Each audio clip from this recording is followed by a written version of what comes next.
Trust me, I'm an engineer.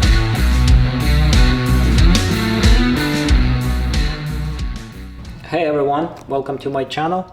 And today we are going to be talking about Honda brake upgrades. Specifically, this is applicable to Honda inside Honda Civic. Mine is a 2010 inside second generation. Many of those cars have exactly identical brakes in the front. So if you want to upgrade those ugly factory calipers or brakes to something that is more shiny or actually performs a little bit better, because the factory calipers are single piston floating calipers, those are okay for street driving, but if you want to, and they look kind of boring, I guess. So if you want to improve the situation, if you want to improve the brake performance, if you want to improve the looks, there is a company that's called Wilwood disc brakes. It's a US company. It's a fairly known company, a large company, makes a lot of brake systems and individual parts too. They make calipers, brake rotors, they make brake pads, and they produce a brake kit upgrade for these Hondas. It's a direct swap. You keep your factory brake rotors, you don't replace those with anything bigger. So in a sense, it's kind of a partial upgrade because you're not going to get bigger brake rotors. You keep your stock brake rotors, which is not a terrible thing, I guess, in many situations. But what you upgrade is the calipers and the brake pads. Wilwood makes a caliper set like this. It's a direct fit, and what it is, it's a 4-piston brake caliper. It's not a floating type, it's a 4-piston. And the piston size is matched to factory OEM caliper piston size, so you're not going to do anything, you don't have to do anything with the master brake cylinder. You will not have any issues with the brake pedal travel or effort. Nothing will change. What will change is the looks and the performance. These calipers are not floating type, like I said, 4-piston, so they're going to be more rigid, and the brake pedal feel should improve. Like I said, this is a direct fit, so you don't have to do anything, you don't have to do any cutting, machining or anything at all. You remove your factory calipers, replace them with these, and you're pretty much set. What you have to get to do that upgrade, you have to get this brake caliper set. This is the numbers here. This comes with so it basically comes in packaged like this, naturally, it's all new here. And I have one unpackaged here. So this is the caliper, that's what it looks like. A really beautiful piece of engineering. Well, there's nothing super special about it, but it looks so much better than the factory calipers. And I got the red color, which is kind of, I guess, well, yeah, they actually make, you can get a different color if you don't like red. So, well, if the red is not your thing, then you can get a different color. I got the red, well. So a couple of things.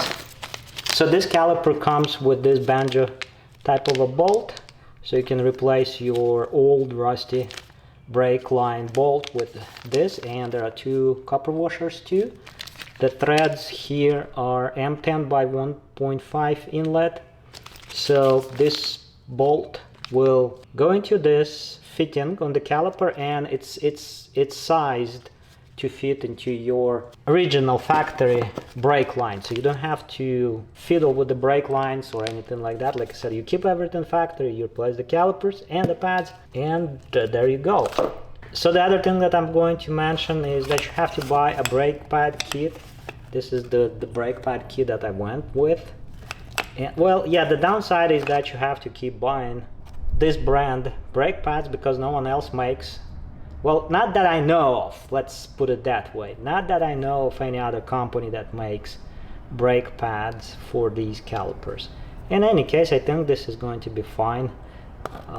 Wilwood makes a couple of different types of brake pads, in the sense that they use different materials depending on what you are planning to be using your car on.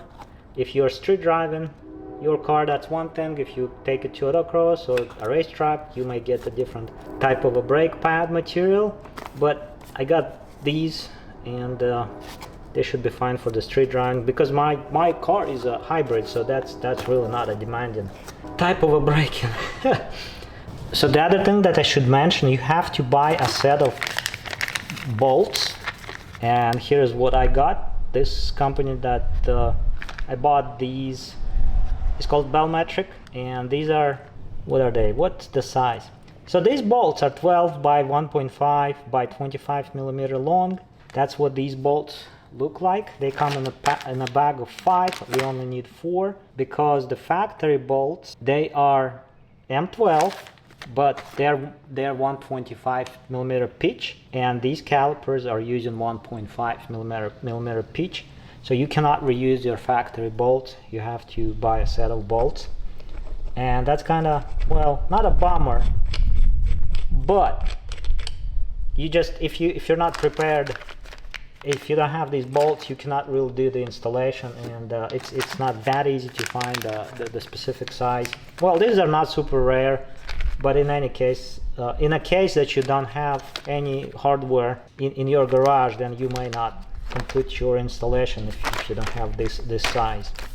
So the other thing, and that depends on type of a wheel you use on your car. In my case, I had to get a set of 5 millimeter spacers because my factory wheels don't clear the front, the face of the brake caliper by basically like 1 millimeter or so. I got an H&R kit, which is a German manufacturer. These are super nice spacers, high quality.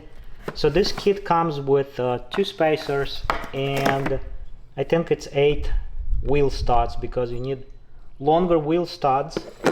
So you have to get longer wheel studs because the factory wheel studs are going to be way too short to be used even with the 5 millimeter spacers. So these are H&R, like I said, says made in Germany. So we get a piece of a German engineering on our Honda. I already replaced the studs, which is a bit of a pain in the butt on these cars. A couple of other things that you need is a brake fluid, of course, because you're going to be flushing the brake fluid. These come in dry naturally. There's nothing inside of these. Brake fluid, I got Brembo .4, and you need some kind of this is a Brembo's Be Quiet metal-free permanent lubricant for disc brakes, so it makes things a little bit quieter. So in a nutshell, that's all. There is nothing else to really mention here. So the brake pads are replaceable in a sense that you don't have to remove the caliper to replace the brake pad. You remove that bolt, and you basically just pull this clip out. I need 2 hands to properly do it, but in any case, this thing comes out like that.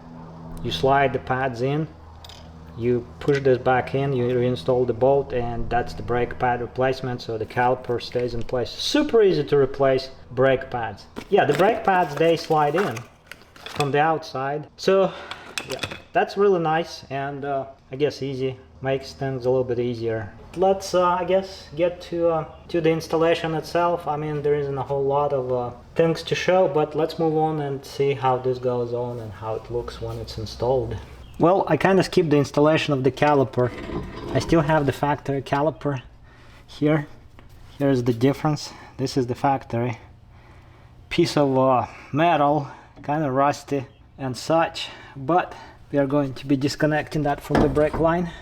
So that's what this looks like. Fits the factory brake rotor. That's the 5 millimeter spacer here. These are extended studs, and the next thing I'm going to do is install the brake pads, and they slide in like this. Pretty easy, just like that. The next thing we do is this clip.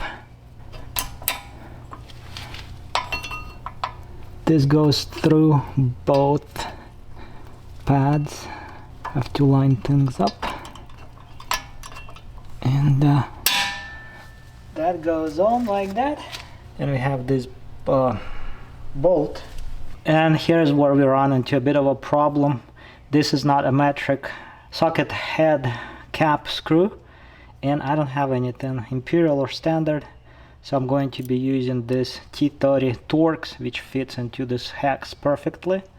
So we are going to, yeah, sometimes you have to improvise and just do that. It's definitely not going to hurt to have a bit of a blue Loctite. Whoa, I said a little bit. That's a little bit, but a little bit too much. I don't think, well, now that seems to be not enough. In any case, that should work. I'm not going to worry about it too much. Make this reasonably tight. I think that's tight enough. And the next thing to do, we'll have to deal with the brake fluid. The thing that I don't like is this tiny small bleeding screw. That's way too small. Unbelievable. But it is what it is. Let's disconnect this caliper, 14 millimeter, and I think we'll lose a bit of a brake fluid, but that's not a problem. Definitely a lot of brake fluid inside of the should have put some gloves on. I hate brake fluid, and I forgot to remove that. You have to remove this thingy. This goes on like this. There's a washer that goes onto this side, and the brake fluid goes all over the place. I hate brake fluid. That's one of those nasty fluids that you get on your hands. And well, that bolt is not 14. I bet it's a 15 now. No, that's not 15. 16? That's a 16 millimeter bolt. In any case, my camera overheated since it was sitting in the sun and it's black. It overheated and turned off just mid-sentence. Well, that's not a big deal. Okay, let's finish this. We have everything in place, and what we have to do now is just bleed the brakes. Just be prepared also, which I was not. These bleeding screws, this is the base, this copper bronze, I think it is. That's a permanently installed base of the bleeder screw, and the bleeding screw is this thing on the top. And long story short, if you don't have any imperial or standard wrenches, you're not going to be able to bleed your brakes. This one is a 6, this one is a 7 millimeter. 7 is too big, 6 is too small, but I need to find the proper wrench, and it's really small, like I said, 6 millimeters, about 6.5, I guess. And you have to bleed the brake, the caliper on two sides, inner side and the outer side. So let's do that, and that's pretty much it. That's all that takes to install this brake upgrade, this brake caliper. So like you can see, the brake rotor is still factory. It's a little bit, well, it's a little bit used, but that's okay. It's not worn out yet. Well, should have probably gotten new brake rotors too. It's always a good idea to get a set of new brake rotors if you're replacing pads and calipers, like doing a major replacement like that. These are fairly small and cheap and inexpensive brake rotors, but if they're in a good shape, you're going to be fine. These are Bosch brand. I think they are fairly good brake rotors. Well, I guess let's finish bleeding the brakes and put the wheel on, and that's pretty much all for this upgrade. Like I said, kind of looks cool compared to this factory. I don't even want to touch it. That thing is ugly, dirty, rusty, and looks horrible. But that's much cooler. And it's a 4-piston, not floating caliper, so it should work. It should work better, I guess. That's my point. If you have a Honda, do something like this. You will enjoy using the brakes again, and it's also going to look much cooler. And if you take your car to autocross or something like that, that will perform significantly better. Well, noticeably better, I should say. This is it for now, for this video. Enjoy your Honda, and I'll see you soon.